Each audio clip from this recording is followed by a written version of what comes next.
Avec les confinements, le télétravail, les Français se sont-ils vraiment éloignés des grandes métropoles? On en parle beaucoup. Est-ce que c'est un cliché ou est-ce que c'est une réalité, Emmanuel? Alors, c'est en partie vrai, incontestablement. Il y a un attrait pour les villes moyennes. C'est ce que nous disent les chiffres que vient de publier Orpi.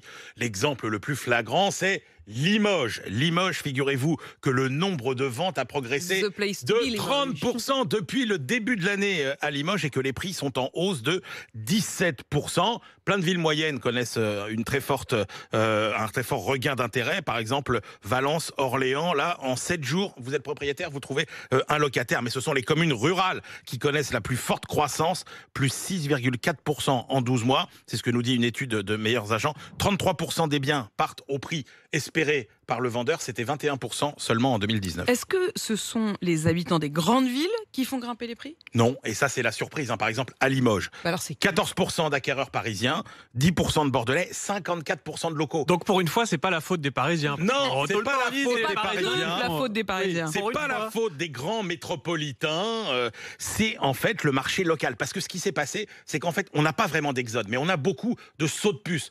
L'exemple le plus flagrant, c'est Paris. À Paris, les prix ont baissé de 1,5% depuis septembre 2020. Ils ont bondi de plus de 8% en grande banlieue. Parce que n'oubliez pas que le télétravail... Les gens ne sont pas partis loin, mais ils sont sortis du centre-ville. Exactement, parce que le télétravail c'est bien, mais on se rend compte qu'on ira quand même travailler 2 ou 3 jours par semaine. Donc on ne peut pas partir à l'autre bout de la France.